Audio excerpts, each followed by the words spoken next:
Two things are going to happen. You are either going to answer my question, or I'm going to hold you summarily in contempt, and the court officer will bring you to a jail cell, and we'll talk about it tomorrow. Our first case this afternoon is People of the State of Michigan versus Trevor McLeod. It's filed 23-6748FH. Counsel, you want to state your appearance, please? Anthony Julian on behalf of people. Okay, Mr. McLeod, are you present, sir? Yeah. Do you want to come on up to the table here? I want to reserve all my rights. That's fine, I'll. All right, so Mr. McLeod, this is the time and date scheduled for what's called for a circuit court arraignment. The case having been bound over to this court by the district court. So you're here representing yourself today, is that correct? Yeah, I'm procedures. What's that? Yep. Okay. So I'm required by law to make sure that I've taken an initial waiver of your right to counsel in this court. So I covered a pretrial hearing in the district court, so we talked a little bit about this, but now it's up in my court. So you've got two constitutional rights. You can have you have the constitutional right to be represented by an attorney, and if you wanted to have an attorney at public expense and qualified, to have that. You also do have the right under our Constitution to represent yourself. Obviously, you can't do both things at the same time. So do you understand your right to a lawyer, including a court-appointed lawyer? I understand that. Okay. And do you wish to represent yourself instead of having an attorney? Yeah, I'm here by special appearance, and I will be representing myself. Okay. I'm required by law before I accept that waiver to do a couple things. One, advise you of the maximum penalties that you could face for the charges that you're in my court for. Resisting, obstructing conservation officers is a high court misdemeanor punishable by up to 2 years in prison and or $1,000 fine. There's a habitual offender second notice that's been filed by the prosecutor, which would make that a felony punishable by up to 3 years and or $1,000 fine.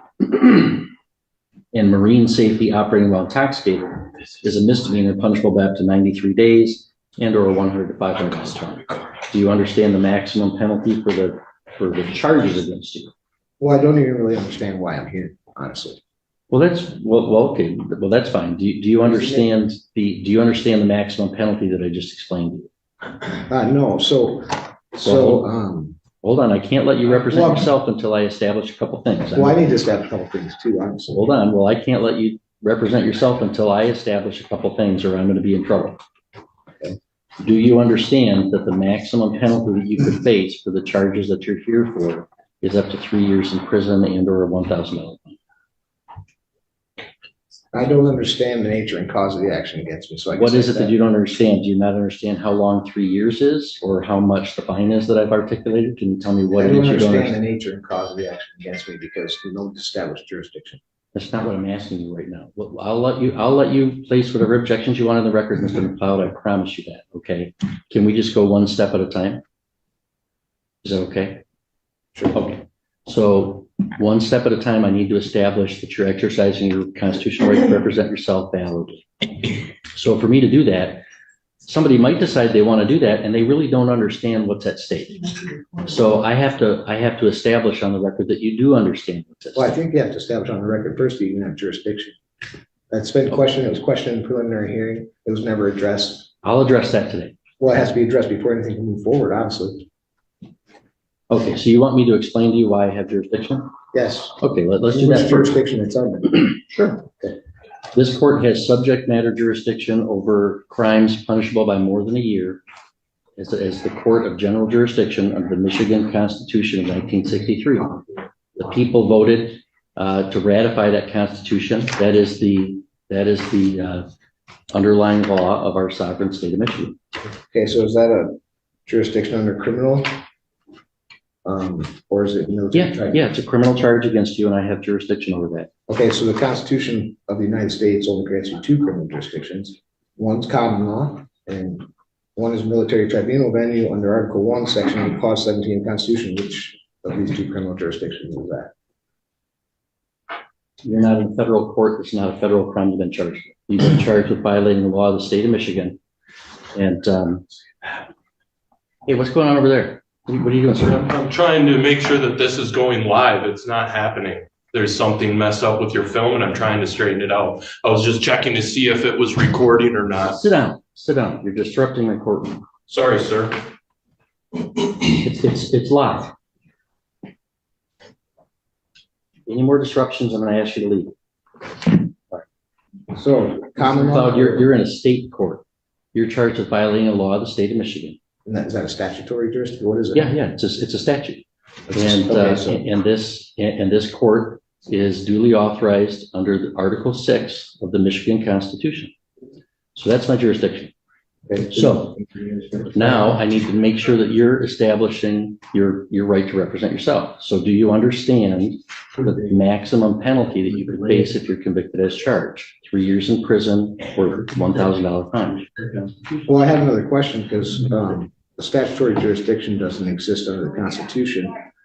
So in order for me to defend myself, could you please tell me where the published rules of conduct are for criminal statutory jurisdiction, or where I can find the nature and cause of this jurisdiction, or how this information exists?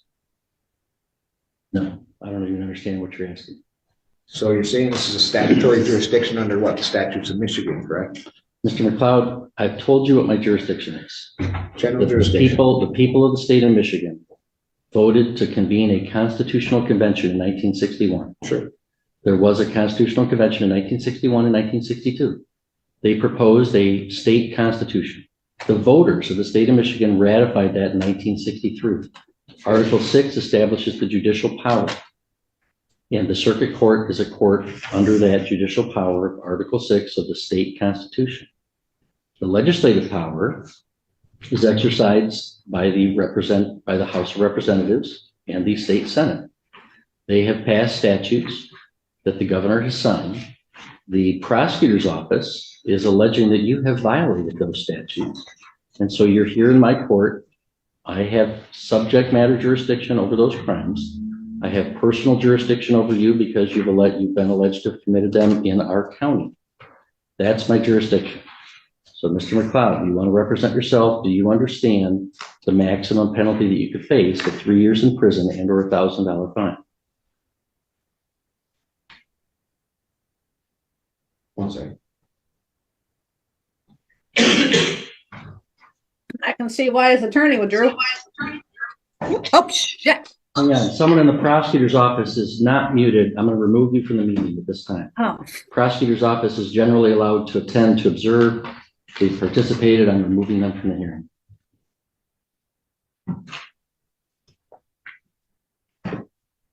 Mr. McLeod, do you understand the maximum penalty that you could face? 1 second. Okay, so in enforcement of mere statutes, judges of all courts do not act judicially and are thus are not protected and qualified by limited immunity. That's Owen versus the city. I just want to state a few things for the record since you're claiming this is a jurisdiction under statutory law. Hang on. Mr. McLeod, can we back it? Look at me for a second. Can we talk here? I challenge subject matter jurisdiction and nothing can go forward until that's addressed. You're saying I did address it and I denied your objection. I have subject matter doesn't jurisdiction. exist under the Constitution. Your objection is noted. Okay. So Mr. McLeod, do you understand? Let me explain to you. Sure. Sometimes, as I said, people might want to represent themselves, but let's say they have limited intellectual capacity and they don't understand what's going on. I have to establish that they know what's going on before I can allow them to represent themselves. I'm required to establish, do you comprehend, do you know the maximum penalty that you could face if you're convicted as a result of this charge? 3 years in prison or $1,000 fine. Do you understand that, Mr. McLeod? So I'd like to state for the record that Mr. McLeod, the stop. court can be. Stop, Mr. McLeod. If you don't understand it, I'm going to revoke your right to represent yourself and have an attorney represent you because I can't establish that you know what you're doing. So do you know the maximum penalty that you would face? Your Honor, I've challenged this court's jurisdiction. You haven't established it yet. You said you have a statutory jurisdiction which doesn't exist under the Constitution. I'm trying to figure out where I stand with this. So I can't answer any of your questions until you answer some of mine. That's not how it works. Are you refusing to answer my question? No, I'm Then answer it. Do you understand the maximum penalty that you face for this charge?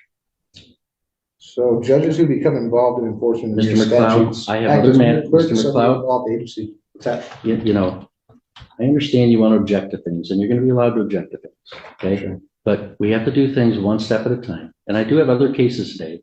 I'm not going to entertain this for like a whole hour. I've got other cases going on. If you want to dig in your heels and just make this real complicated or real difficult, we could do that. And I can hold you in contempt, and you'll go back to a jail cell for a while. Well, Your and then we'll Honor, do I don't wish to be held in contempt. I just wish to exercise my Sixth Amendment right. That's fine. And So before I can let you under, I can before I cite can, laws, I can cite laws that will show you that the exercise of a right can be converted into a crime. I'm trying to understand the nature and cause of the action against me. You're not clarifying it enough to where I can comprehend it, as you say. you don't comprehend the maximum penalty that you would face. I'm not answering any of those questions until you establish that this is a court of the Constitution, has jurisdiction under these jurisdictions. I established it. I told you. You might think I'm wrong, and you can appeal There's it no to the such Michigan thing as Court a of Appeals. statutory jurisdiction. Mr. McLeod, let me make this simple to you. Do you ever watch, let me make this simple for you. Sure. I'm going to ask you this question one more time. One more time. Okay. Two things are going to happen. You are either going to answer my question, or I'm going to hold you summarily in contempt, and the court officer will bring you to a jail cell, and we'll talk about it tomorrow. You understand that? So. Mr. in McLeod, contempt for what? Mr. McLeod, two things are going to happen.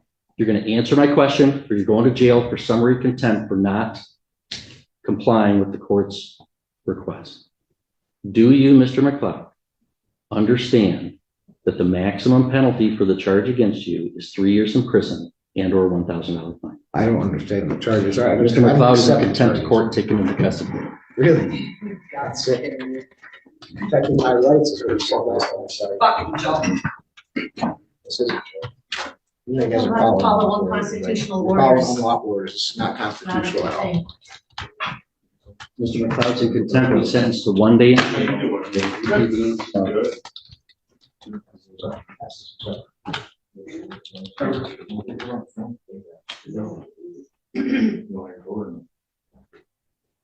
Mr. McLeod, your sentence is 1 day in jail. We'll reconvene tomorrow and get you This is about notice. the Constitution. I did nothing wrong except the question and exercise my rights.